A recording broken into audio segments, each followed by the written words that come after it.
inspiration was my desperation. I would have migraines every day when I was 5 and 6. I just thought it was normal. As we're going on this path, that our struggles can become strengths. What if being called the boy with the broken brain was exactly what it took to unlock the world's smartest minds? Jim Kwik turned a childhood brain injury and the struggles that followed into a mission to help millions upgrade how they learn, think, and live. We live in a culture where they say sitting is the new smoking, and we're behind screens all day. We have to move our bodies in order to be able to fit and healthy, but also for your brain. Your brain is only 2% of your body mass, but it requires 20% of nutrients. In our community, upwards of 70% have or have had sleep issues. Best ways of getting consistent, good sleep over time is sticking to a schedule. As the founder of Kwik Learning, a top-rated podcast host and author of the best-selling book Limitless, Jim has coached everyone from students at Harvard to execs at Google, Nike, and Virgin. Don't touch your phone the first 30 minutes a day and the last 30 minutes a day. If you're on your devices at night, the blue light from your device on the screen pulls your mind into thinking it's still daylight. But behind the techniques and hacks is a deeper message. Your brain isn't broken. It's just waiting to be trained. In this episode, we explore how Jim rewired his own story and how you can too. Imagine you're taking your final breaths. At that moment, none of other people's opinions are going to matter. What's going to really matter in that moment, things like how you laughed, how you learned, how you lived. Know yourself, trust yourself, be yourself. Welcome to Success Story. I'm your host, Scott Clary. The Success Story podcast is part of the HubSpot podcast network. Now, HubSpot doesn't just have great podcasts. They also have great tools for entrepreneurs. Let me tell you a story. I'm sure you've all heard of the Angel City Football Club. Well, you don't just become the world's most valuable women's sports franchise by accident. Angel City Football Club did it with a little help from HubSpot. When they started, data was housed across multiple systems, and HubSpot unified their website, their email marketing, and fan experience in one platform. This allowed their small team of 3 to build an entire website in just 3 days. The result were nearly 350 new fan signups a week and a 300% database growth in just 2 years. Sure, you can be a great team in the arena, but if you truly want to build a legacy, a franchise, and a dynasty, you have to build a community outside of the arena. And HubSpot helped Angel City Football Club do just that. If you want to learn about how HubSpot can help your business, visit HubSpot.com. There's some other great case studies, and you'll learn how HubSpot can help your business grow better. And one quick ask. Before we dive into today's episode, I need your help with something important. I've just launched a quick survey to better understand what you guys want from the show. And your feedback is going to directly shape our upcoming content. It's only going to take a few minutes of your time, and I made it super easy to find. Just head over to scottdclary.com/survey. And as a thank you for helping me out, I'm giving away a free gift card to one lucky respondent chosen at random once we hit 100 responses. So not only will your feedback help make this show even better, you might score something cool just for sharing your thought. I really appreciate your help with this one.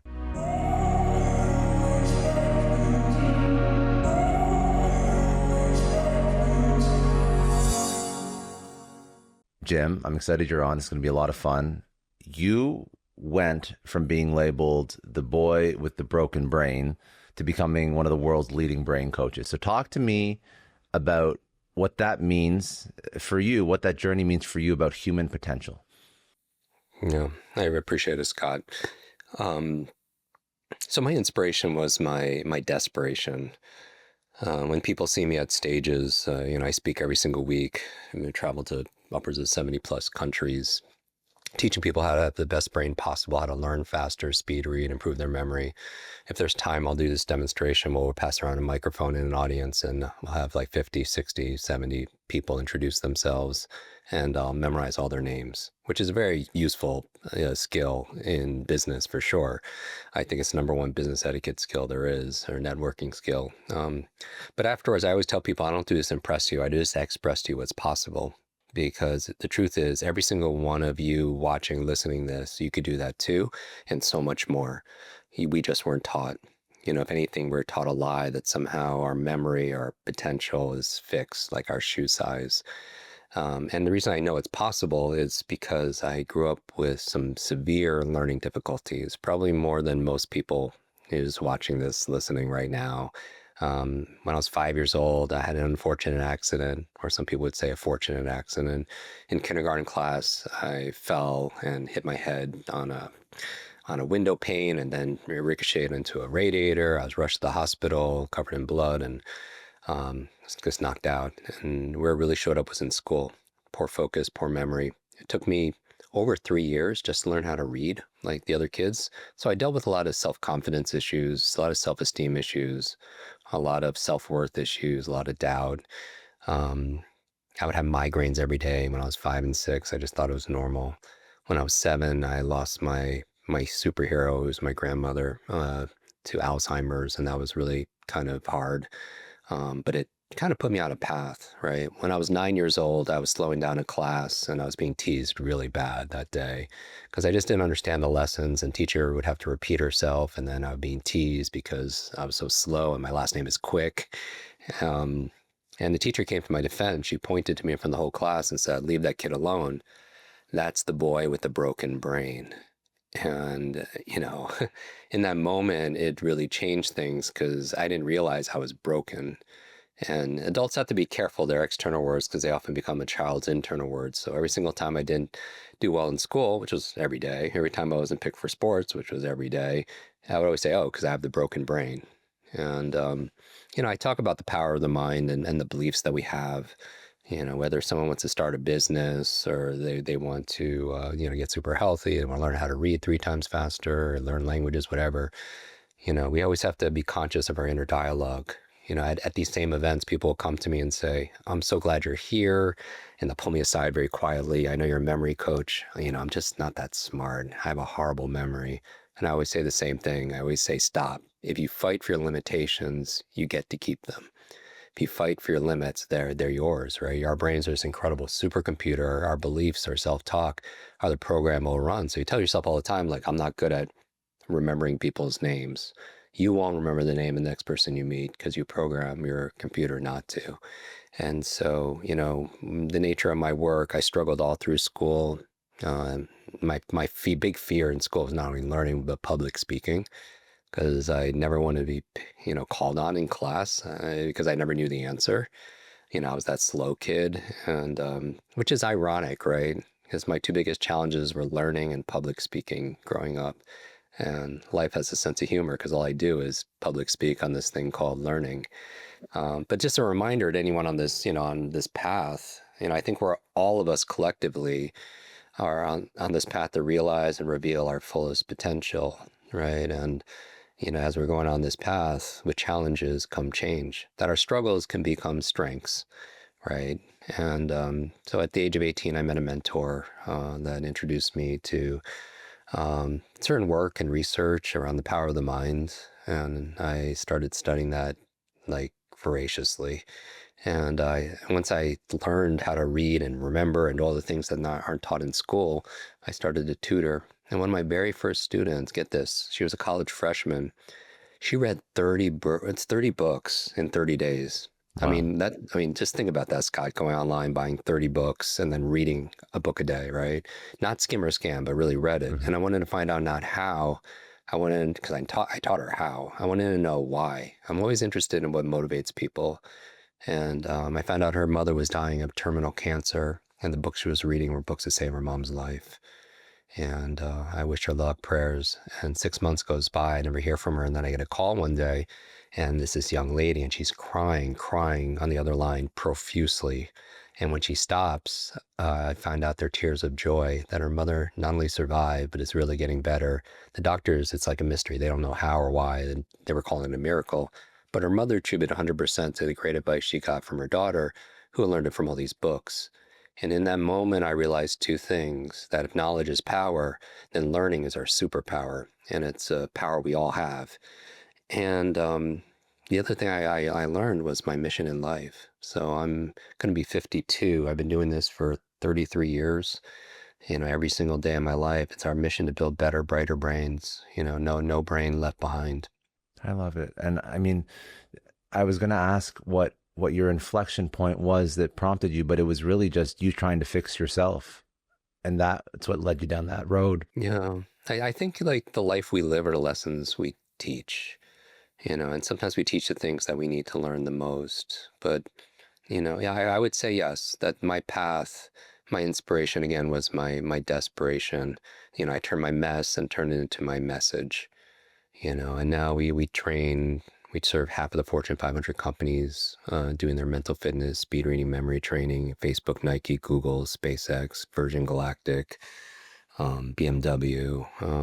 We have a podcast, and we have the largest online academy of accelerated learning in the world, students in every single country. And we're just proud, of the one, of helping people, like showing them that they can be geniuses. School, but those taught us what to learn. You think about classes you took in school, like math, history, science, but there are no classes on what, like these are classes on what to learn, but not how to learn. How awesome would it have been to have classes on flow states, or classes on, focus or concentration or memory, right? And then, I think memory is an incredible multiplier for entrepreneurs, because on the other side, two of the most costly words for entrepreneurs or someone looking to start a business, I forgot. I mean, just think about the consequences of saying, I forgot to do it. I forgot to bring it. I forgot what I was going to say. I forgot that conversation. I forgot to go to that meeting. I forgot what I just read. I forgot that person's name. We lose time, we make mistakes, we lose trust, and we could hurt a relationship. And on the other side, memory will make you all money. It's the ultimate magnifier. It's a force multiplier, like they call it in the military, where you take the same amount of input, get multiple outputs or rewards. When you can easily remember, as an entrepreneur, client information or remember product information, you could give a sales speech or make sales videos without a teleprompter, or give a public presentation without notes, or remember names and faces. It just puts you at a totally different level, because we live in a knowledge economy where knowledge is not only power, it's profit. And the faster you learn, the faster you earn. But we are, so that's an interesting point, because we are in a knowledge economy. Yet I find that people signal that they're smart by trying to consume as much as possible. But I don't feel like we're in a retention of knowledge economy. We just try and read as many books as possible and listen to as many podcasts and watch as many YouTube videos, because the X factor in consuming is understanding it, comprehending it, applying it. Yeah. And I love that, that's the way, that's your attitude towards it, because I feel like it is a myth that knowledge by itself is power. It has the potential to be a lot of power. It only comes power when we utilize it. I mean, the truth is, as a coach, I have to call people on their BS, their belief systems. And I feel like the truth is, all the podcasts, all the books, all the conferences, none of it works unless we work, right? I mean, but how many people go out there and buy books and they don't even read it even, much less apply it. And it sits on their shelf unread, and it becomes shelf help, but not real Because all they did was self-help. they posted it on their Instagram story Right. when they were on their way back home from Barnes and Noble. Exactly. And I would love it if people practice what they post, and that, for me, a big part of success is that alignment, and this, even if you have people in your lives that don't believe in you, as when you say you're going to start this new venture or whatever, I feel like we can't change people, but we can inspire them. We can be an example for them. But yeah, I believe I have a general rule: for every hour I spend learning something, I schedule an hour putting it into action, applying it. And so I feel like that's such an important thing, because I feel like we don't know it unless we could do it. Mm-hmm. I agree. I mean, talk to me about what you discovered about yourself, about human potential, about the human brain, about memory, about focus, when you first started on that journey. So when I was 18 years old, so I did badly all through school up to that age. And I was lucky enough to get into a local college. And I thought freshman meant you can make a fresh start. So I took all these classes, and I was like, I'm going to show the world and make my parents proud, show myself that I could do this. And I did worse. So I was ready to quit, because my parents immigrated to the States. They had many jobs. We lived in the back of a laundromat that my mom worked at. We didn't have the money for me to be in school. And if I wasn't going to be able to pass, there's no reason for me to be there.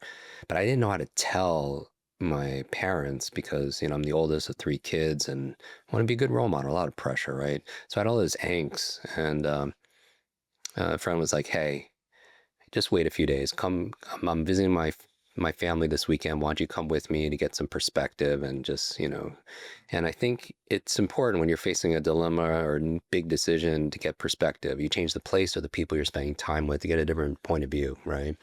So I go, and the family's pretty well off, a lot different than, I lived. It was this beautiful home on the water, and the father walks me around the property and before dinner and asked me a very simple question, which, Scott, was the worst question he'd ask me. He says, Jim, how's school? And I was just like, I just start bawling in front of this complete stranger. And I'm very, introverted, very shy, but I just like break down and tell him my whole story, broken brain, can't cut it in school, don't know how to tell my parents, whatever. And he's like, Jim, why are you in school? And honestly, so I didn't have an answer. Nobody's ever asked me that question. I just thought, you go to school, get good grades, go grad school, whatever, get a good job, whatever, right? But I never know. And because somebody asked me a new question, I had to come up with a new answer. And I would posit that out to your audience, that you ask a new question, you could change your reticular activator starts focusing on spotlight on different answers, right? So I go to answer him, and he puts his hand out and he reaches into his back pocket, takes out a journal, rips out a couple of blank sheets of paper, hands it to me, and he makes me write it down. And after I don't know how long, I have like a bucket list of everything I want to be, do, have, and contribute in the world, right? And when I start folding those sheets up to put in my pocket, he reaches out and grabs those sheets and he starts reading my dreams. And I've never shared any of this with anybody, right? And I didn't even know a lot of this, even minutes ago. So I'm very insecure, and he looks up to me, and this is the lesson, right? In terms of what I focused on in terms of reading. He says, you're this close, Jim, you're this close to everything on that list. And he spreads his index fingers like a foot apart. And I'm thinking, no way, give me 10 lifetimes, I'm not going to crack that list. And very wise man, he takes his index fingers and he puts them to the side of my head, in between my head, meaning, and the sides, meaning what's in between my brain is like the key that's going to unlock these dreams. And he takes me into a room of his home that I've never been in before. It's wall to wall, ceiling to floor, covered in books. Like I've never been in a library in somebody's home, right? And remember, I'm a horrible reader. I've never read a book, ever. And so it's like being in a room full of snakes. But what makes it worse, he starts going to the shelves and pulling snakes off the shelves and handing them to me. And I'm looking at these titles of these books, and they're these biographies of some incredible men and women in history, and some very early personal growth books, like that you've read, right? Dale Carnegie, How to Win Friends, Influence People, Think and Grow Rich, right? Napoleon Hill, like all the classics. And he says, Jim, you have to read to succeed. I want you to read one book, every single week. And I automatically go to my limitations. I'm like, have you not heard anything I've just said? Like, I'm a really bad reader. I have all this schoolwork. When I said schoolwork, he looked right at me and he said, Jim, don't let school get in the way of your education. And this was over 30 years ago. I didn't realize it was a Mark Twain quote, right? But I was like, yeah, that's very true, but I can't commit to doing this. And very smart man, and I hope this is relevant to everybody, he reaches into his pocket and he takes out my dream list. And he starts reading line by line all of the things, my goals, my fantasies, the things I imagine and hope for the most in life out loud. And I don't know, imagine being an 18-year-old, very insecure kid, and there's someone obviously very successful, and you hear your dreams, and it'd be horrifying. It would be, yeah. And I was just like, but a lot of things, honestly, on that list were things I wanted to do for my parents, that they can never afford, or even if they had the money, they would never do for themselves because they've always just sacrificed, right? And with that motivation or that leverage, I agreed to read one book a week. So that's when I go back to school, and I already couldn't get, I'm not sitting at my desk, pile of books for midterms, pile of books I promised to read. I already couldn't get through pile A. So what do? I don't eat, I don't sleep, I don't exercise, I don't socialize. I just live in the library all the time. And after weeks of doing that, I end up passing out at 2 a.m. in the library, fall down a flight of stairs out of sheer exhaustion. I hit my head again, and I woke up in the hospital 2 days later. And at this point, I lost all this weight. I was down to 117 pounds. I was hooked up to these IVs, and I thought I died. It was the darkest time in my life. And then when I I thought there had to be a better way. And when I had that thought, I swear, the nurse came in with a mug of tea and it had a picture of Albert Einstein on it, pretty smart guy. And it had a quote that said, the same level of thinking that's created your problem won't solve your problem. And it made me like think like, what's my problem? Well, I have a broken brain. I'm a very slow learner. So I was like, how do I think differently about it? Well, maybe I could fix my brain. Maybe I could learn how to learn faster, right? And then so to answer your question, just because it's hard to have foreground without background and context, I studied those pile of books. I was reading those books about Einstein and about Leonardo da Vinci and all these, amazing thinkers. And then I started studying the art of learning, like, about like, what did people do before there were computers? How do they remember things in ancient times? Like thousands of years ago. And I started studying brain science applied towards learning and adult learning theory and multiple intelligence theory. I got introduced to speed reading, not just skimming or scanning, but really understanding and retaining what you read. And that was my focus. And then my grades just shot up, and then I couldn't help other people. And this young lady was one of those people that read 30 books in 30 days and helped her mom, not only survive, but really thrive, with her situation. Lingoda is a partner of Success Story. Look, I'll be real with you. My French used to be solid. I learned it in school. I even had decent pronunciation. But when I booked a trip to France last year, it was a total blank. I could barely order a croissant without sounding like a tourist. So I jumped into the Lingoda Sprint Challenge. And man, it changed everything. I'd take live classes late at night after podcasting, only 5 students max. Real teachers, real conversations. And in just 2 months, I went from bonjour to holding full conversations at a Paris cafe. Confidence unlocked. Now here's the play. 30 or 60 classes in 60 days. And if you finish them all, you get 50% cash back. That's basically €4 or $5 per class. That's insane value. Go to try.lingoda.com/success_sprint and then use my code SCOTTSprint for an extra €20 off on top of their current deal. Registration closes May 5th. Classes start May 12th. Let's get fluent. FreshBooks is supporting today's episode. And if you've ever wondered how successful entrepreneurs stay on top of their finances while growing their business, the answer is FreshBooks. The numbers don't lie. Over 30 million people have chosen FreshBooks, processing more than 60 billion in invoices and saving an incredible 192 hours every year on accounting tasks. Think about it. That's nearly 8 full days you could get back to focus on what really matters: growing your business. FreshBooks is more than just accounting software. It's your all-in-one financial command center. Create professional estimates, track time, automatically bill clients, and capture expenses on the go. Plus, it integrates seamlessly with over 100 business tools you already use, all backed by award-winning customer service. If you're ready to stop drowning in receipts and you're ready to stop chasing down payments, here's what I want you to do. Head over to freshbooks.com to start your 30-day free trial. No credit card required. And for all you Success Story listeners out there, I've got something special. Get an exclusive 60% off for 6 months when you visit freshbooks.com/pricing-offer. Transform your business with FreshBooks today. That's freshbooks.com/pricing-offer for 60% off. Today's episode is brought to you by Vanta. Now, listen up. This matters for your business. In today's digital landscape, security isn't optional, it's essential. Without it, deals stall, sales cycles stretch on, and scaling becomes very difficult. Now, why? Because investors, customers, and partners all expect businesses to demonstrate strong security practices before they commit. If you can't prove trust, you lose opportunities. So whether you're a startup founder trying to land that first big client or an established company scaling your security program, Vanta helps businesses of all sizes prove that they're trustworthy by automating compliance across 35 frameworks like SOC 2, ISO 27001, and HIPAA, the exact certifications your prospects are demanding. Here's why you need to pay attention. Vanta gives you back precious time that you're currently wasting on compliance. Their platform automates up to 90% of the tedious compliance work. It helps you respond to those endless security questionnaires up to 5 times faster, and it connects you with experts to get your security program running immediately. The results speak for themselves.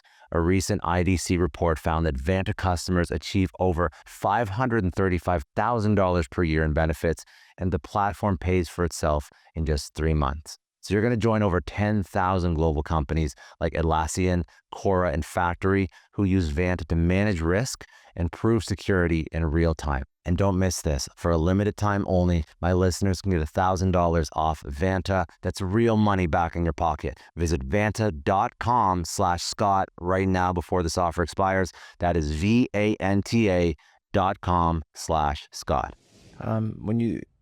When you look at where people struggle with focus, concentration, memory, speed reading, is there one universal part of the brain that's responsible for all of these different memory problems or concerns? When I'm speaking to you, if I forget a word, is that the same part of my brain that doesn't allow me to retain information as much when I'm reading it for the first time? Or is there multiple levers that you're tapping into? So it's definitely a whole brain process. And, we're learning more about the brain. I mean, we discovered more about the brain in the past 20 years than the previous 2,000 years combined, right? And one of the things we've learned is we're grossly underestimating our own capabilities. Your brain is the most amazing wealth building device that we have, right? Everybody who's listening to this, nobody's paid for their, like it was thousands of years ago, their brute strength. Today it's your brain strength, right? It's not your muscle power. Today it's your mind power. And the faster you learn, the faster you earn. But knowing about the brain, the 86 billion neurons, with the 10,000, each have upwards of 10,000 synaptic connections. There are more connections than there are stars in the known universe. Right. And we wonder why we forget the keys or something we just read or, something we can't focus on a Zoom meeting or whatever it is. There are different parts of the brain. There's a triune brain. So the brain's broken into 3 different parts, a reptilian brain. And if you're watching this on video, I'm making a fist. So if you make a fist, your wrist is the reptilian brain. And this is more of the primal brain that controls your core body temperature, your breathing, things you don't have to think about, right? Your fist is your middle brain. And this middle brain is things there for learning. You have something in your middle brain called your hippocampus, which looks like a horseshoe or a seahorse. And the function is memory. Right, so we know a lot of memory happens there. Connected to it is a different part of your brain that looks like an almond. And this almond-shaped part of your brain is your amygdala. And I'm sure a lot of people are hearing about the amygdala. It's like the switching station for emotions. But isn't it interesting, just a side note, that your hippocampus and your amygdala memory and emotions are connected in the middle brain? Because we tend to remember things that we have feelings about, right? And then if you put your hand over your other hand over your fist, that's your neocortex. And your neocortex, that's when they say you have a left brain, right brain, that's happening in this neocortex. Neo means new. So this is like your new brain. And this is where a lot of higher level thinking happens. It's much more complicated than left is logic and right is imagination. But it's really, and one of the myths that people have is that we use like 10% of our brain. And it's absolutely not true. We use all our brain to do all these different things, just like everybody uses, all of their bodies, right? Like if you and I are going to be hiking up a hill or with a bunch of people, we're all using 100% of our body to do that activity. But some people, though, have a trained body and they have technique and they're fit and healthy and they could do it easier. And, my goal here is for, really people to prioritize their mental fitness. Even during this conversation or on stage, I'm always wearing a brain on my shirt because I feel like what you see, you take care of, right? On pictures, I'm always pointing to my brain.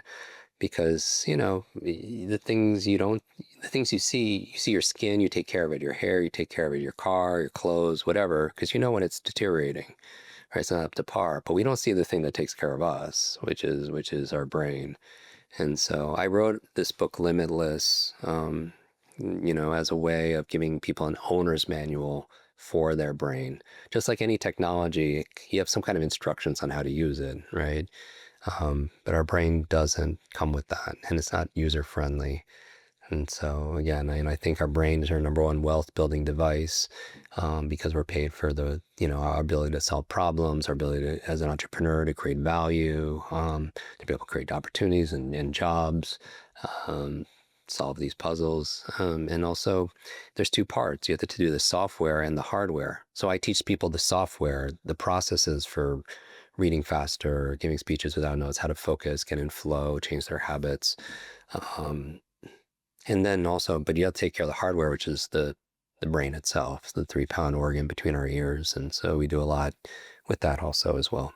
So I want to talk about how to take care of your brain, because I think that's a great place to start. And we can talk about different brain types and how to optimize your playbook for each type of brain. But when I think about taking care of your brain, I think most people have no idea, outside of the people that have read your book, how to take care of their brain. And just going through their career, if they're constantly moving into more difficult roles or taking on new challenges or starting something new, you feel like you're always training your brain and working your brain, and you feel like you're getting a little bit quicker and a little bit smarter. But then I've noticed, even in my own career, if I've been doing something for too long, I don't feel as sharp. Or if I've taken an extended break from work, I feel like I'm just not as with it as I was 6 months ago. Or if you look at people that have been retired for years, you hear them on a podcast when they're at the peak of their career versus when you hear them on a podcast 10 years after they've retired. And it's not like they're not stupid people, but the intellect, the ideas and the thoughts and the insights that they bring to the table, I feel like it's just at the same par as when they're at the peak of their career, doing new, innovative things every single day. And then on the extreme end of it, I mean, this is something that I'm personally interested in, because I've done tests and DNA tests that have told me that I'm predisposed to Alzheimer's dementia. And that is like the epitome of degradation of the brain. And that's something that, that my grandpa had it as well. So if we think about peak performance versus the worst possible outcome, which is Alzheimer's dementia, what is going on there that is maintaining our brain health or not maintaining it if we aren't actively participating in difficult tasks and thinking about difficult things every single day? Yeah, your brain is like a muscle. It's an organ, but it acts more like a muscle. And so one of the principles, obviously, is use it or lose it. And the challenge is if you put your arm in a cast for a year or two, it wouldn't grow stronger. It wouldn't even stay the same, right? It would atrophy. And a lot of that's happening with our brain, especially the high reliance on technology, which we could talk about, the dependence on technology to do a lot of the thinking, remembering for us. It's a term in healthcare called digital dementia, where you're outsourcing your memory to devices. It keeps your to-dos, your calendars, and just phone numbers, all the things that we used to have to remember, so our brain doesn't get the exercise. And I'm very pro-technology. It allows this conversation to happen, right? But technology is a tool for us to use, but if it's using us, then we become the tool. Mm-hmm. Like an elevator is a form of technology. And if you lived on the 5th floor, your office is on the 5th floor, the elevator is a tool. It's a technology. It's very convenient, right? But you don't want it to cripple you, because then you don't get your steps in, right? If the bank is 8 blocks away and you take the car, or, a ride share or whatever, very convenient. Technology is a car is a technology, but then we don't get our steps in, so it's always balancing that convenience with being crippled. Limitless, we donated all the proceeds to Alzheimer's research in memory of my grandmother. In the first few years, we sold over 1 million copies. And we've also built schools in Ghana, Guatemala, Kenya, Amazing. for children that don't have access to. So I believe you learn as an entrepreneur, you learn to earn, to return, to be able to give. That's kind of my perspective on it. The book is endorsed by the highest level, out of Harvard, the #1 Alzheimer's researcher, in the country, Dr. Rudy Tanzi. The book is endorsed, Limitless is endorsed by the founding director of the Cleveland Clinic Center for Brain Health. And when I speak at these institutions, they approximate that about 1/3 of our brain is predetermined by genetics and biology, but 2/3 is in our direct influence. So that's the good news, right? That we can do more than we think we could do. And there's actually, in our podcast, we've done over 400 episodes, and we've covered a lot about brain aging and Alzheimer's and various protocols and research that gives people not only like hope, but real help. that you could actually turn the tide, right? And obviously, this as conversations, I'm not meant to diagnose or treat any kind of disease. Talk to your health practitioner. So knowing that 1/3 might be predetermined by genetics and 2/3 in your influence, and some people say 100% is in your influence. If people study epigenetics, right? That Alzheimer's, like your DNA loads the gun, but it's your lifestyle that will fire it off. Right. Which, and hopefully we have a lot of control over if we're mindful about it. Some of the things that will move the needle, I'll give you 6 things. I want to remind people, I'm going to use acronyms just as a shortcut for people to remember it if they're driving or working out and they can't take notes.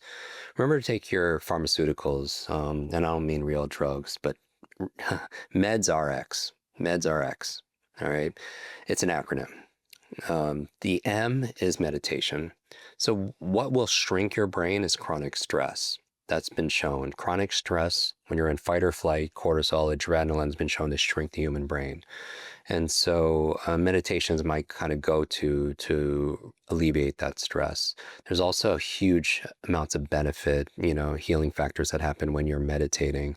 Also accelerating learning. If you're studying something, you take some time, even 10 minutes, to just, be quiet and close your eyes. It helps you integrate and you start reviewing this content unconsciously. So it's very beneficial. And meditation for me is not to get enlightened. That was never my goal, but it's also great exercise in focus.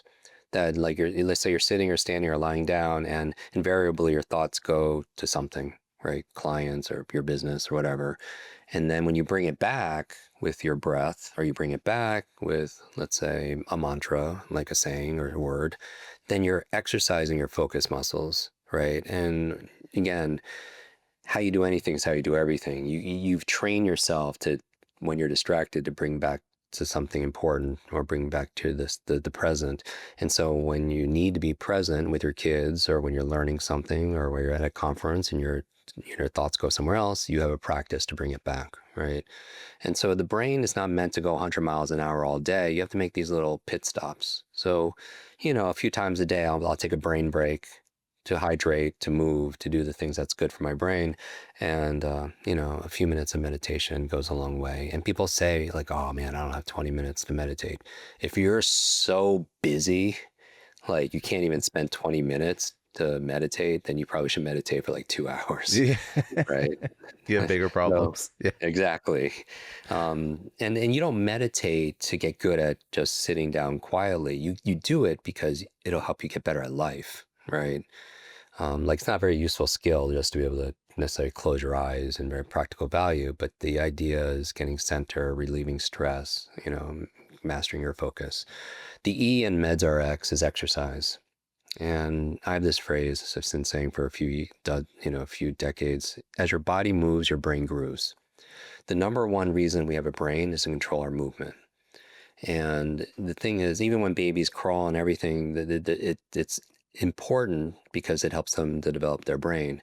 When you exercise, which is what the E stands for in Meds RX, you create something called brain-derived neurotropic factors, BDNF. And what is it? It's fertilizer for your brain. It's fertilizer for neuroplasticity, which is the brain's amazing phenomenon to be able to make new connections as we grow older, right? And how it happens, your brain is neuroplastic, plastic in a good way, where it's malleable, right? But how it makes new connections, novelty and nutrition. Just like if you want to build your physical muscles, you go to the gym, you give it novelty, some kind of stimulus, right? You work it out, you exercise it, novelty, and then you give it nutrition so it could grow, right? And same thing with your mental muscles. The two big dips in cognitive performance, going back to how, to your question, is that we've seen, and we have a lot of data because we have, students everywhere. When people graduate school, because there's some part of the population that associates school with their education, and when their education's done, they're done like learning, right? And so use it or lose it. And when people retire, because often when people retire, they stop using their minds, right? And unfortunately, their body is not far behind that. So the E is exercise. And I don't just mean going to the gym and doing Pilates or CrossFit 3 times a week. I mean moving throughout the day. We live in a culture where they say sitting is the new smoking. and we're behind screens all day. And so we have to move our bodies in order to be able to be fit and healthy, but also for your brain. And so when you move your body, you exercise, you create dopamine, serotonin, endorphins. This is this neurochemical neurotransmitter soup that is very important for cognitive health and your cognitive performance. So people could just kind of think about how they can move and take little brain breaks, even there have been studies that show that when people doing something rhythmic, like they're on an elliptical or going for a walk and they're listening to your podcast or mine, they'll actually understand it better and retain it better. So movement is very key. So that's exercise. The D in MEDS RX stands for diet. And this is kind of obvious, but I'll put a different spin on it. What you eat matters, especially for your gray matter. And your brain is only 2% of your body mass, approximately, but it requires like 20% of nutrients. And so it's an energy hog. And, doing activity all day, it burns up a lot of calories and having the right calories. Now, we've done a number of episodes with functional medicine doctors and neuronutritionists that, everybody has a different kind of diet, right? Because everybody has different food sensitivities, and people could take a microbiome test because your microbiome changes, nutrient profile, of allergy tests. But some of the foods that are kind of my go-to and they kind of work for me, but again, talk to your practitioner. Avocados, the monounsaturated fat in avocados, your brain is mostly fat. Blueberries, I like to call them brain berries. High nutrients, antioxidants, very neuroprotective. Broccoli has something called sulforaphane, which is very good for cognitive health. Olive oil has been shown to be good for your brain. If your diet allows eggs, the choline in eggs is a precursor for acetylcholine, which is very important for cognitive health and performance. For those who could tolerate it, green leafy vegetables, kale and spinach, salmon, like a wild salmon, especially from a clean source, or sardines, for your omega-3s, your DHAs, which is so very important.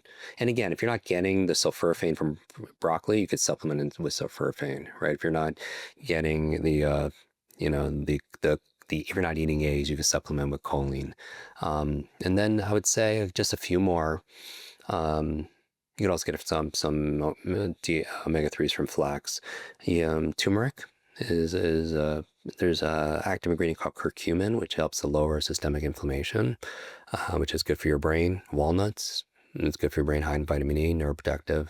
Dark chocolate, great for the brain in moderation. Not milk chocolate, not high sugar, obviously. But yeah, so just having what we eat matters. And so these are the choices that we make that can make a difference over time. Obviously, on the other side is like that we reduce dramatically is the processed food, all the additives, the neurotoxins, the high sugars. You get those glucose spikes and really messes with your insulin resistance. The S in meds, everyone could guess, is sleep. I pretty much end there. Like when you get a bad night's sleep, how's your brain functioning the next day? How's your concentration? How's your brain fog? You can't remember things. You can solve your way out of a paper bag. I'll give you 3 reasons why it's important to sleep for your brain. Number 1, it's where you consolidate short to long-term memory. So if anyone listening has long-term memory issues, it's worth doing a sleep study. And you no longer have to go into a sterile like sleep clinic. Your doctor could prescribe a home sleep study at home, and you can just do it from the comfort of your own bed. Number 2, when you sleep, the sewage system in your brain kicks in, and it helps to clean out that beta amyloid plaque that could lead to potentially brain aging challenges like dementia, and Alzheimer's, a form of dementia. Also, when you sleep, you dream. And for entrepreneurs, a big part of our creativity comes from our ability to dream while we're awake, but also when we sleep. People don't realize that a lot of amazing works of art, literature, science, invention came from dream states. Like Mary Shelley created Frankenstein in her dream. Paul McCartney wrote the song Yesterday in his dream. It's insane. Elias Howe created a sewing machine in his dream. A chemist created the periodic table in his dream. So that requires you sleep. Some of my favorite sleep. How's your sleep? It's not bad. I'm about 7 hours a day, but I can directly equate my cognitive performance, my ability, like you mentioned, to think through any problem to the amount of sleep that I get. And actually, because I do this podcast, I've stopped drinking as much because the drinking interrupts my sleep, and then that just ruins the next day as well. So I'm not somebody that's a no alcohol person, but I've just found that for the work that I do, where I jump into the lives of these incredible people that have been domain experts for the past 30 years, and I try and have some semblance of an intelligent conversation with them when I'm not the expert in their field. Like, if I don't have sleep, I don't even want to do the podcast because I just feel it's such a cognitive lift for me. In our community, we when we poll them, upwards of 70%, have had sleep issues, which is a big challenge. My and drinking, by the way, people think it helps them to sleep, but really what it more likely does is knock them out, which is not the same as getting restorative REM sleep and deep sleep. And it's not just the quantity, it's the quality of those slow brainwave stage sleeps. Some of my favorite things for sleep, and there's a whole chapter in Limitless, because we've studied this extensively. You you want to get sunlight first thing in the morning if you can. Like 10 minutes. Your eyes are the only part of your brain that's outside of your skull, and that makes sense. And being exposed, even when it's hazy or foggy, you'll still get the benefit. It resets your circadian rhythm, so you sleep better that night, but not through a window. Because the window will filter out a certain spectrum of light. But if you could go outside for just 10 minutes, it helps to reset your circadian rhythm. You sleep better at night. Second tip, if you use an alarm to wake up, I highly recommend you use an alarm to go to sleep. One of the best ways of getting consistent, good sleep over time is sticking to a schedule. Waking up at the same time and going to bed at the same time. And nobody gets this perfect, even on weekends and everything. I certainly don't. But to the degree you could stay on a schedule, you'll sleep better long term. And then the big ones, I would say, if you are sensitive to caffeine, which I am, I can't do caffeine past noon. It could stay in your system over 10 hours. If you're highly sensitive, be conscious of that. But the two big things to think about, thousands of years ago, we would know it'd be time to go to sleep because the environment would tell us. There would be a decrease in two environmental factors, temperature and light. It would get cooler and it would get darker. But with modern conveniences, it doesn't have to get dark. It doesn't have to get cold, right? With a thermostat and overhead lighting and whatever. So what I would suggest is two things. You sleep better when it's colder and darker. Not where it's so cold you're shivering, right? Because that would keep you up. But cooler bedroom. If you could take a hot shower, hot bath, especially with Epsom salt, the magnesium in the Epsom salt will help you relax because you absorb it transdermally. But when you leave that hot shower, bath, sauna even, your core body temperature will drop, and that's a signal to create melatonin, which is the hormone to help you relax, right? And then the second thing, when it comes to light, as dark as possible. Some people use blackout curtains. There have been studies showing that even a little bit of light can affect the quality of your sleep. But the big culprit in the villain there is your devices, right? I have a video with Simon Sinek. It's like from 10 years ago on Facebook. I just saw it as a memory. It has 38 million views, and just says, all I'm saying is just don't touch your phone the first 30 minutes of the day and the last 30 minutes of the day. Because if you're on your devices at night, you've all heard this, then the blue light from your device on the screen fools your mind into thinking it's still daylight, so you don't create melatonin. So as best we could do to manage that, the better. Besides the fact that when you're scrolling, doom scrolling, the content can also stimulate you and keep you awake also with all the news and everything that's going on in the world. So that's sleep. And then finally, the simple ones, meds RX, are relationships. We had on our podcast the director of the largest happiness longevity study at Harvard, over 80 years. They've been doing this study, following this group of people, and the key why they say diet is important, exercise is important. What trumps that is the relationships. Who you spend time with is who you become. And I'll give you the science. I'll give you one aspect of the science behind it. We have something in our nervous system called mirror neurons, mirror like your reflection on a mirror. And we tend to imitate people we spend the most time with. So when you hear this phrase, you're the average of the 5 people you spend time with, who you spend time with is who you become, it's because we start imitating what I use another acronym. I'm going to take a lot of notes here. WATCH, WATCH. We tend to use the W words. We start speaking the same way as the people around us, using the same language, right? The A in watch stands for actions. We tend to behave the same as the people we spend the most time with. If they're eating a certain way, we're probably going to eat the same way. If they're exercising, we're probably exercising, right? That's the A. The T in watch, thoughts. We start to we start thinking the same way as the people around us, about politics, about health, about relationships, whatever. The C is character. We tend to have like almost the same moral compass as the people we spend the time with, the same level of integrity. And then finally, the H are habits. We tend to model the habits of the people around us. Like it has less to do with your neurological networks, whether you smoke, and more your social networks. If your friends smoke, you're more likely to smoke, right? And with habits, remember the rule there. First, you create your habits, and then your habits create you. You create your habits of sleeping, of reading every day, of working out and exercising, eating the best foods, and then those habits create you back. And so, for relationships, and it doesn't mean you have to be in a dedicated relationship. It's the depth of the relationships that you have will make you happier and help you live longer. And then finally, the X in Meds RX are the extras. And I put that last because really everything before that is really the most important things. But the X are like the things, the cold showers in the morning or the cold plunges, it's the nootropics, that have been proven. In the book, we have a whole chapter on nootropics and like this is not for cognitive health. You could take for cognitive health the omega-3s and your creatine and everything else for good cognitive health. For cognitive performance, there are a set of substances with human studies that have been shown to enhance focus, memory, mood, and mental energy. We have all of the 30 my favorites with the studies. You see it at brainnutrition.com free. Just like you could, if you're not going to get the book, it's just people are asking so much about it, so we put it there. It's because we link all this. Well, your book is called Limitless, right? And everybody watched that movie, and then they wanted to find their own limitless pill. And I know there's a lot out there, and some you can buy at a CVS. Some are, there's a wild west of nootropics as well. And I think people just want to understand what's going to help them, what's not going to hurt them, and it gets confusing because this is not what mainstream medicine.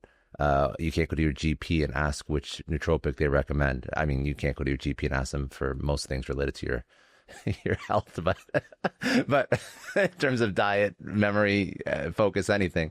But I think that's a really those extras give an entrepreneur or an aspiring entrepreneur an advantage. If you want to be able to catch up, keep up, get ahead, there's healthier versions than just taking Adderall. So right, maybe go there, research a little bit.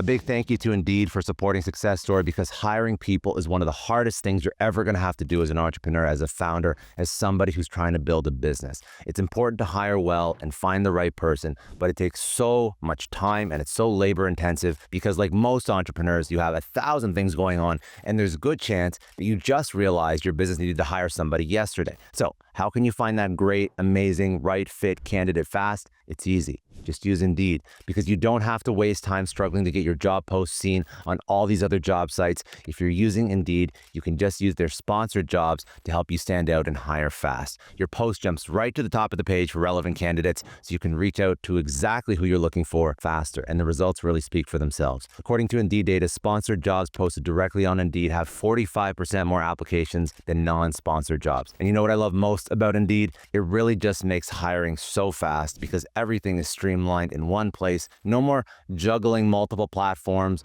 or waiting weeks for the right candidate. And how fast is Indeed? In the minute I've been talking to you, 23 hires were made on Indeed, according to Indeed data worldwide. There's no need to wait any longer. Speed up your hiring right now with Indeed, and listeners of Success Story will get a $75 sponsored job credit to get your jobs more visibility at Indeed.com/Clary. Terms and conditions do apply. Just go to Indeed.com/Clary. A huge thank you to NetSuite for supporting today's episode. Now, what does the future hold for business? If you ask 9 experts, you're going to get 10 answers. Bull market, bear market, inflation up, inflation down. Honestly, at this point, you just need a crystal ball. But until we get one. Over 41,000 businesses have found the next best thing. They future-proofed their businesses, their operations with NetSuite by Oracle, which is the #1 cloud ERP. Imagine having your accounting, your financial management, your inventory, your HR, all flowing together in one fluid platform. And here's what makes NetSuite different. It gives you one source of truth for your business. You get the visibility and control to make quick, confident decisions while others are guessing. You're working with real-time data, insights, forecasting. You're basically looking into the future of your business with actionable data, whether your company earns a couple million or even hundreds of millions. NetSuite helps you respond to immediate challenges and helps you grab your biggest opportunities. And speaking of opportunities, they put together the CFO's Guide to AI and Machine Learning at netsuite.com/Scott Clary. This is the playbook for understanding how to use AI for your business. The guide is free. That is netsuite.com/Scott Clary. I just want to take a quick second to thank HubSpot for supporting today's episode. Now, Success Story is one of the many podcasts in the HubSpot podcast network, which is the audio destination for business professionals. If you like Success Story, you're also going to like Billion Dollar Moves, another incredible podcast hosted by Sarah Chen Spelling. Sarah is an incredible interviewer. She asks the hard questions on her show. You're going to learn about the triumphs, the failures of all her guests,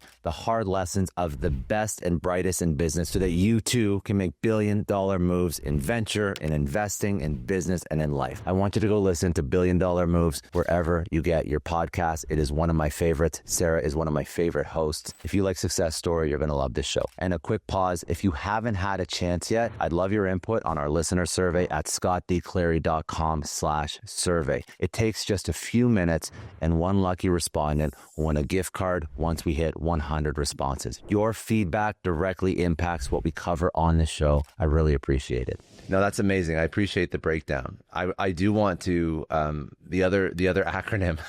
And by the way, acronyms are very useful. So don't ever apologize for dropping endless acronyms because it does help people remember.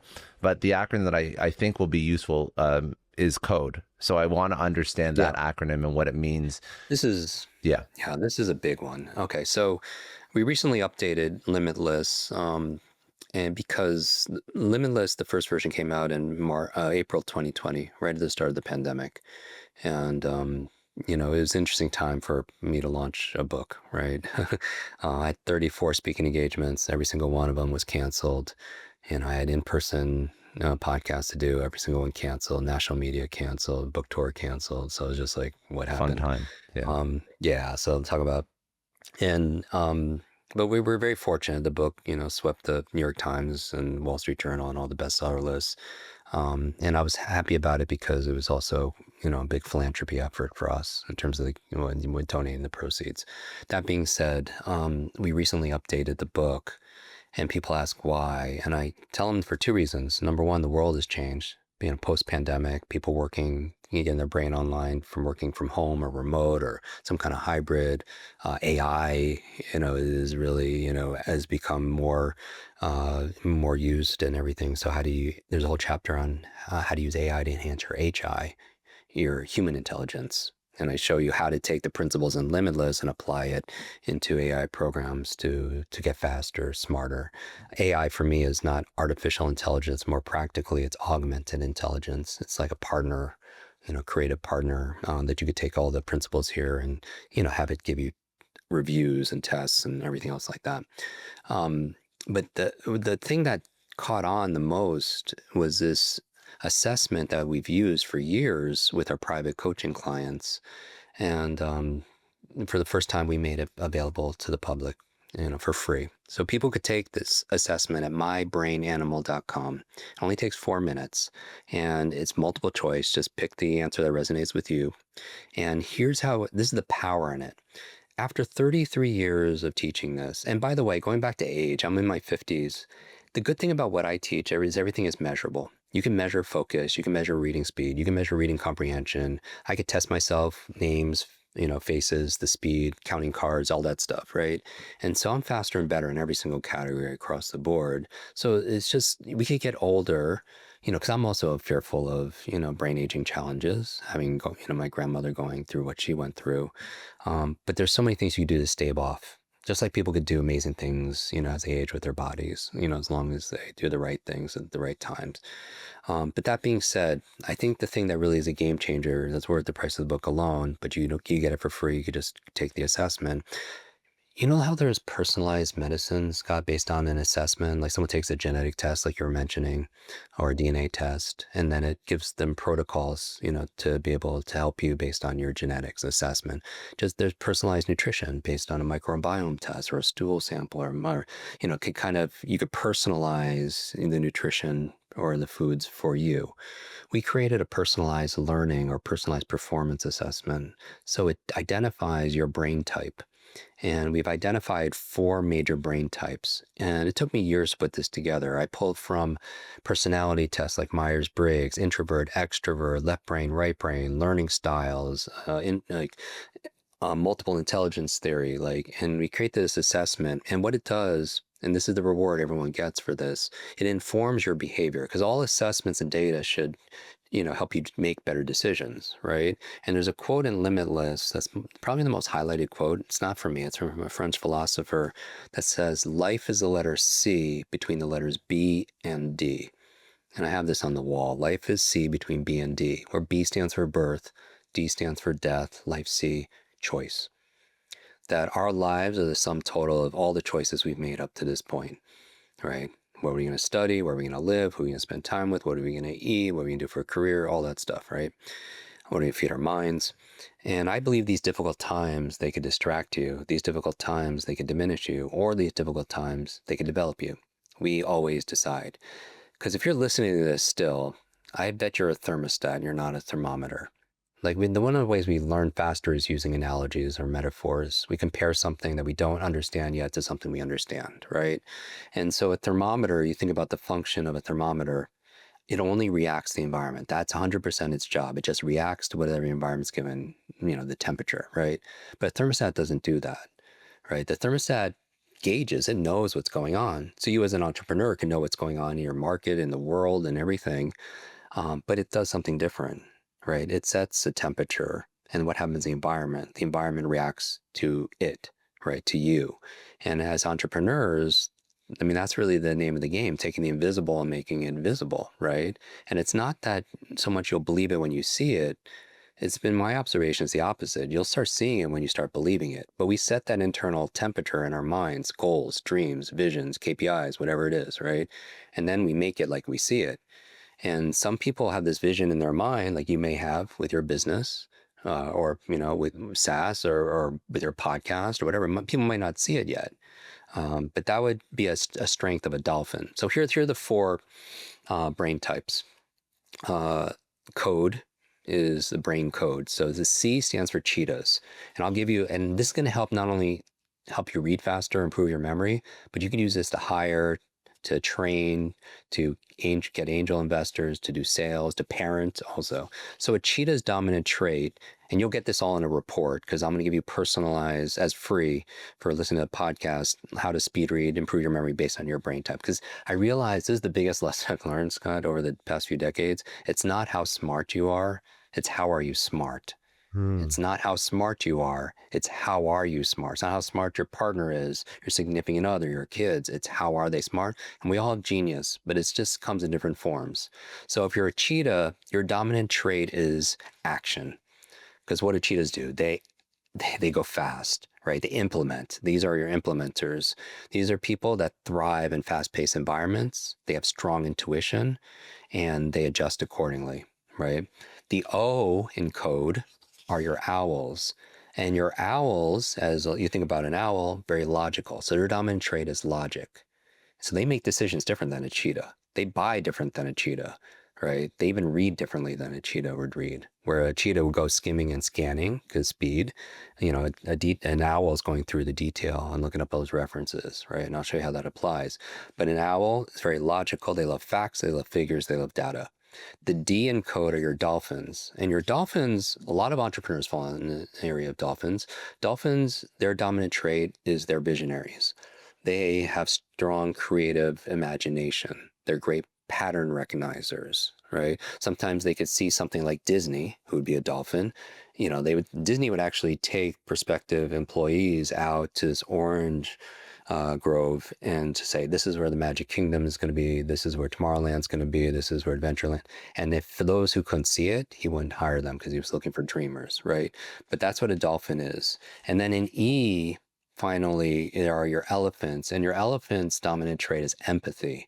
These are your people, like, these are the people that have strong interpersonal skills. They have strong levels of empathy, so they're very compassionate.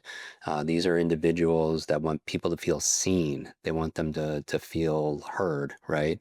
And so how do you use this as an entrepreneur? Or just as a human that just wants to be better in all these things? I'll give you a couple of ways. First of all, we had our entire team take this assessment, and when we put it online, and we found some interesting things, like, and we didn't intentionally hire for them this way, but our customer service team is 100% of them. What animal would you guess they are out of all of Empathetic them? elephants. Yeah, they're 100%. Yeah. They're all elephants. And we didn't hire for them that way, but people will go to their strengths, right? They want to be in their element. And so where they're most powerful and purposeful. So 100% of their elephants are elephants because they're our community builders, right? They want people to feel seen and understood and heard and supported, right? So those are elephants. My business partner of 20 years almost, she's our CEO. She's a dolphin. She has this vision of 1 billion brains that we're impacting, right? And so she holds that constant. Our CFO is the owl. Every day we have to report all the numbers, and he just needs that data. So it's interesting, like, you could hire for different roles, and then, it's interesting also to parent, when your kids are certain animals, you treat them differently and you would sell differently. So like if somebody is an owl, that's where you give them the case studies. That's where you show them the research, right? The data to back it up. But if somebody is a dolphin, like, and you're selling to that dolphin, you show them how their vision of their life, how your product or service fits into their future vision or of their life and what's most important to them.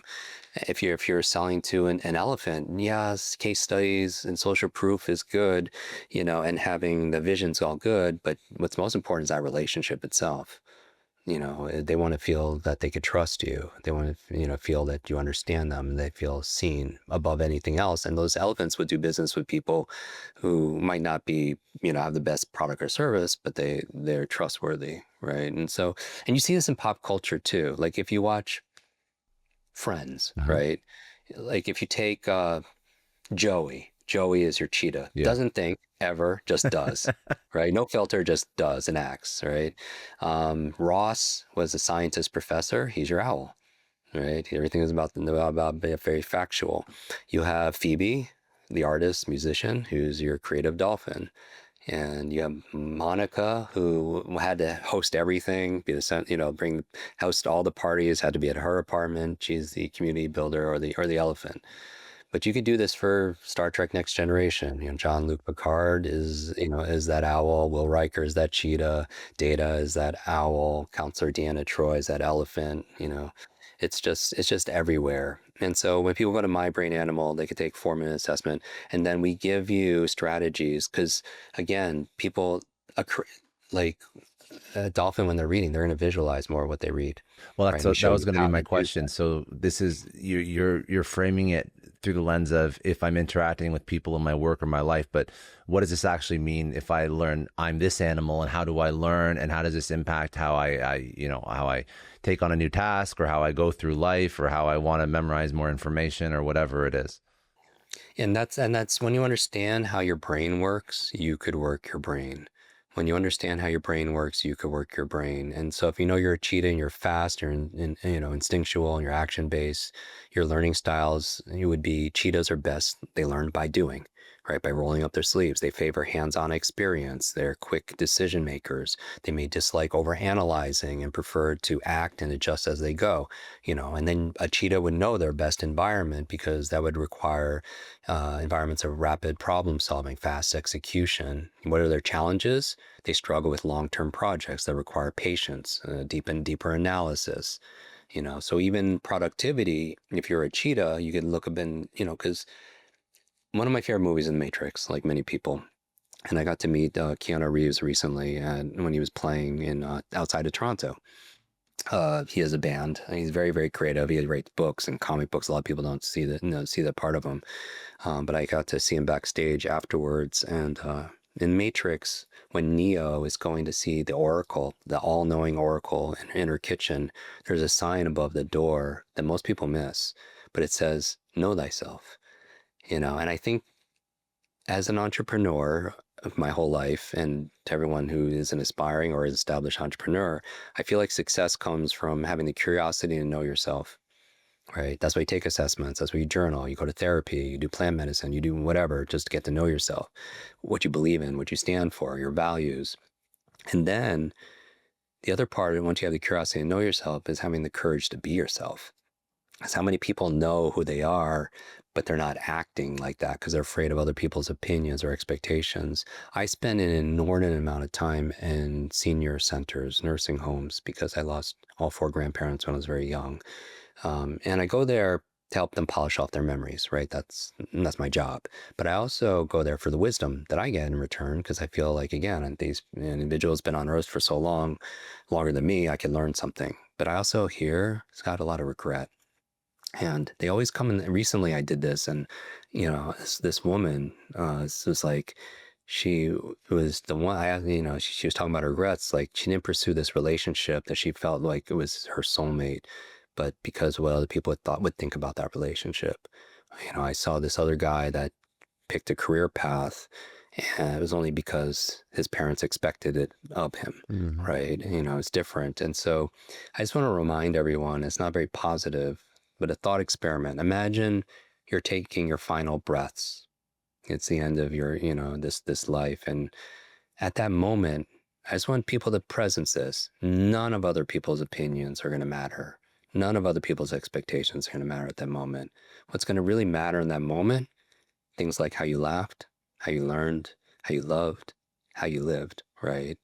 And so I feel like it's not just about time management. Who knows how much time we have? I mean, we all have 24 hours in a day, but it is about mind management and priority management. And I think the most important thing is to keep the most important thing the most important thing. All right. The most important thing is to keep the most important things the most important things, because you don't want to spend your time. A lot of people, they feel burnt out. Right. Let's just get really real. Or like, a lot of people are starting their raw. A lot of people are starting their businesses, after their job. Right. They work 9 to 5 and they do their side hustles. And the truth is, it's not always a glorious, thing, right? It Like usually isn't. Instagram. More It's definitely often. not Yeah. with private planes and, all these things. And again, whatever floats people's boats. But I do believe people's early mornings and late nights will pay off for them. But first, you have to feed your business until that business feeds you. Right? First, you feed your business until it feeds you. Same thing with all this learning that we do, with all the books that we buy. We have to feed our minds until our minds feed us back. Right? And I have a respect for entrepreneurs, as they are the ones that are solving the real problems. They're the ones creating jobs. They're the ones that move in the economy. And, going back to one of the challenges entrepreneurs come to us is burnout, right? People feel mentally, emotionally, physically burnt out. And I don't know who I'm talking to right now.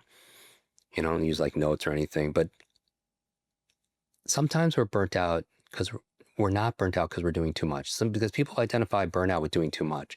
And granted, sometimes that's the case, but sometimes we're burnt out not because we're doing too much. Sometimes we're burnt out because we're doing too little of the things that matter. Too little of the things that light us up, too little of the things that bring us joy, too little of the things that also care for us also. Self-care is not selfish. So I feel like understanding who we are is very important, and not limiting ourselves, that we could redraw the borders and boundaries of what's possible, especially because if we give so much energy and priority to other people's expectations of us, if you fuel your life on other people's opinions and expectations, then we're going to run out of gas. Even if they're positive or negative, right? If you're relying on something outside of yourself. Because I do believe an entrepreneur, the reason why we take this path is we have agency, right? We realize that nobody's going to come and save us. that if our dreams mean anything to us, then we have to work for it, and there's a version of yourself and your business that's patiently waiting. And the goal is we show up every single day until we're introduced. But here's the thing that people and I like, because I'm in coaching mode right now, I can't help it. Like it's hard. Like change is hard, right? Like growth is scary, but nothing is hard as scary as being stuck somewhere you don't belong. And so again, wherever you are in your life, I know we're going through this process and at different stages. It's not always a straight line, but change is scary. Growth can be hard, but nothing is as hard and scary as being stuck somewhere you don't belong, because it's tough to do those hard things. But life is hard for one of two reasons, only one of two reasons. Life is hard because you're leaving your comfort zone. You're studying something new. You're meeting those people. You're getting out of your comfort zone. You're starting a business, all that stuff. Like life is hard because you're leaving your comfort zone. Or life is very hard if you're staying in your comfort zone, right? That kind of place, because the comfort zone, it's a nice place to visit every once in a while, but nothing grows there, at all. So going back to knowing yourself, the sign above the door in the matrix, I just feel like this assessment will give you an idea of how you work, and then you could work better. Like again, going back to that cheetah, they could take larger tasks and they could break it down into small sprints to maintain momentum, right? An owl is very analytical, logical, detail oriented. So they love solving problems and doing that research. So their learning style is often, they would excel in developing an environment where they can gather information, analyze, plan their best for even like the roles that they would choose for a job or a new business. Everyone wants to get the right people on the bus, get the wrong people off the bus, and make sure the right people are sitting in the right seats, right? So, they would excel where projects require extensive research, analysis, critical thinking. But where do they get stuck? Analysis paralysis, overthinking. Like thinking is good, but overthinking when everything be perfect is never, that will stop any kind of progress there is. So you could do this for dolphins. They excel in open, flexible environments, or they can explore new ideas. They really enjoy brainstorming and creative problem solving. So they'd be great at certain roles, as you can imagine. But their challenge, they might struggle with highly structured or rigid environments that limit their creativity. Right. And so they would have to be able to develop things, exercises to keep ideas flowing, prevent stagnation. And so you can do this for all of this, but, we'll send reports on how to speed read, improve your memory, focus based on your brain animal type, just when people do the mybrainanimal.com. And it's just, again, when it's liberating for yourself because it takes a judgment we have over ourselves. But then also when you have your friends, your family, your team do it, then you know how to relate to them better, right? And then their behavior becomes like, oh, that's why, because you understand how their brain, which is their control center, is making their choices. You know what I love about all of your work? I love a lot of different things about your work, but I think that the thing that stands out the most is you're talking to an entrepreneurial audience that does believe in that thermostat analogy and does believe in self-agency, but that's difficult work. It's very difficult work to have self-agency. And I mean, like the more, I guess, technical term for that, because I've spoken about it a bit on this show, would be internal locus of control, and believing that, you have extreme ownership and agency over everything that happens in your life. But that's difficult because it's every single day there's a new problem to figure out, and you have to, you know that you have to take ownership of that problem. But what all your work does is it just removes a little bit of the friction. It allows you to learn a little bit quicker. It allows you to focus your energy a little bit more appropriately if you know your brain type, or if you know the people that you're dealing with in their brain type. So I think that, again, the whole point of this podcast is to make it so that all the problems that you're solving in your life right now have already been solved to some capacity. And the information and insight and wisdom out of all the people that I bring on is really just to give you the tools to allow you to solve those problems quicker, more efficiently, easier. And I, like, at the end of the day, that, like, you have like a playbook for doing that regardless of what problem you're trying to solve. That's what I really appreciate. So thank you. No, I appreciate that very, very much. And, I appreciate also not only what you do, but the manner you do it. I was looking at some of your episodes and looking at the comments. You have a lot of love here for not only what you do, but the manner you do it. Going on agency, So I got to introduce this. This isn't what nails it down for me for agency. I got to introduce two of my favorite entrepreneurs together years ago because they both happened to mention they wanted to meet each other. So I arranged a dinner, and it was Richard Branson and Stan Lee. Not Stanley, but Stan Lee, the comic book legend. And I have an affinity for superheroes because I mentioned I couldn't read. So how did I learn how to read? I learned by reading comic books. I had like two comic books as a kid, and I would be underneath the covers when, everyone thought I was sleeping. And something about the art brought the words to life, right? And that's how I learned. But also something about the stories really made me feel like a superhero is not someone with just superpowers, because you could have a strength, a trait, a skill base, but if you're not using that power for good, you're not a superhero. So they offer hope and help. So that really resonated with me as a kid. So I got to introduce the two of them. We're going to dinner, and I'm in the car, and I asked Stan. I was so nervous because I had this. I wanted. I was so curious. Like, and I asked Stan. I got the guts to ask him. I was like, "Who's your favorite superhero?" He created, all of them. And he looked at me. He's like, "Jim, my favorite superhero is Iron Man." And then he said, "Jim, who's your favorite superhero?" And I posted this on Instagram. He had a picture. He had a Spider-Man tie going to dinner. And I saw his Spider-Man because I was just literally frozen, just that I was just, having this conversation with him. And I said, when I said Spider-Man, Scott, in his iconic Stan Lee voice, his cameo, right? He goes, with great power comes great, responsibility. Yeah. And everybody knows that. And they don't even remember when they learned it, but it's in our DNA. And truth be told, I have had 3 head injuries before age 12 because, again, my parents were, working, and I was not very well supervised. But sometimes when I read and I hear something, I flip it. It's like some other people do also, like a form of dyslexia. And I heard something different. I was like, Stan, you're right. With great power comes great responsibility. And the opposite is also true. With great responsibility comes great power. When we take responsibility for something, we have great power to make things better. And it's just, I say this, and I drop these names more so that when, you're on a Virgin flight, or you're just looking at a comic book, it reminds you of the lesson, right? These are anchors, memory triggers, right? That we kind of place out there. But it's just a reminder that, when we're going on this, that we have more power than we realize that we have to influence. And I feel like we have a responsibility to use it, wisely in the area of service. I love it. Jim, where should people, I mean, you've dropped a couple resources for the listeners. Are there any other, I mean, your social website, anything else that if people want to go learn more, they can go to? Yeah, everywhere at Jim Kwik. Kate uses it, spell it right. It's my last name, my father's name, my grandfather. I didn't change it to do what I do. With a name like Kwik, my life was pretty much planned out. But I would challenge everyone to do one thing. Like, if you're feeling stuck or overwhelmed, remember this: small, simple steps lead to big changes. The journey to success isn't about leaping to the top right away. It's about creating momentum with small, intentional actions. And little by little, a little becomes a lot. And so, yeah, if you're going to connect on social media, I would post your brain animal, or post one thing you're going to do, from whether it's the meditation, the exercise, the diet, the sleep, the relationships, the nootropics, whatever. We did a lot of acronyms here. But post one thing you're going to do for a better brain, or post your brain animal, because I'm curious what your community is dominantly.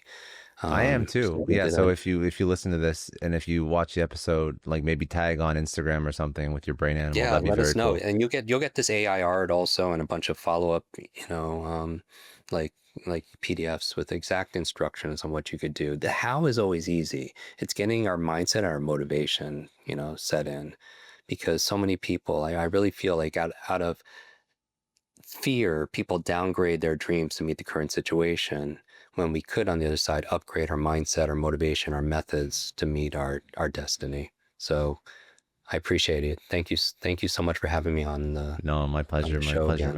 man. I end with this. It's just one last thought. And I ask everybody the same question. If you could tell your 20-year-old self one thing after your life, your career, all the different seasons you've gone through, one last word of wisdom, what would it be? I would tell my younger self that life is like an egg, that if an egg is broken by an outside force, that life ends. but if an egg is broken by an inside force, life begins. And great things begin on the inside. So stop seeking all the validation or other people's opinions and expectations.